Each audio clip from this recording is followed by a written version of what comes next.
হাদিসের মধ্যে আসছে কোন ব্যক্তি যখন আল্লাহর কাছে দোয়া করে তখন আল্লাহ পাক রব্বুল আলামিন তার যদি কোনো পেরেশানি থাকে, তার কোনো ঋণ থাকে, এই ব্যাপারেও যদি আল্লাহকে বলে, যদি কায়ে মনোবাক্যে বলে, ইনশাল্লাহ তার পেরেশানি, তার ঋণ সহ যা বলবে আল্লাহকে, আল্লাহ তার ওই পেরেশানি থেকে তাকে হেফাজত করবেন।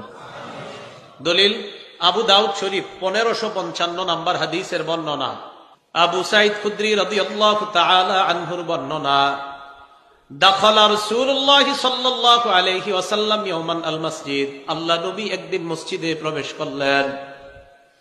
নবীজি মসজিদে প্রবেশ করার পর ফাইদা হুয়া বিরাজুলিন মিনাল আনসার ইউকালু লাহু আবু উমামা রাদিয়াল্লাহু তাআলা আন, হঠাৎ আল্লাহ নবী দেখলেন নবীর সাহাবা আবু উমামা রাদিয়াল্লাহু তাআলা আন মসজিদে বসা।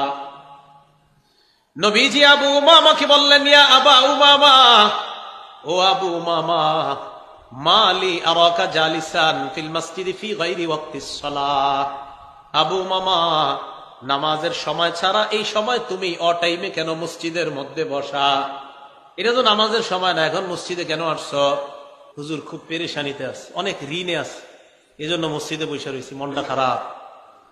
আল্লাহ নবী কয়, আলা উআল্লিমুকা কালামান ইদা আনতা কুলতাহু আযহাবাল্লাহু আনকা হাম্মা ওয়া কাযা আনকা দাইনাক। আমি কি তোমাকে এমন কিছু কথা শিখাইয়া দিব না, যে কথাটা যদি আল্লাহকে কায়ে মনোবাক্যে বলো, আশা করা যায় আল্লাহ তোমার পেরেশানি দূর করে দিবেন, তোমার ঋণ আদায়ের ব্যবস্থা আল্লাহ করে দিবেন। ইদা আমসাইতা, যখন তুমি সকাল করো, সন্ধ্যা করো, এর মানে ফজরের নামাজের পর, মাগরিবের নামাজের পর তুমি এই দোয়াটা পড়বা, আল্লাহুম্মা ইন্নী আউযু বিকা মিনাল হাম্মি ওয়াল হাযান। হে আল্লাহ, আমি আপনার কাছে পানাহ চাই, মিনাল হাম্মি, হাম্মুন শব্দের অর্থ পেরেশানি, ওয়াল হাযান মানে দুশ্চিন্তা।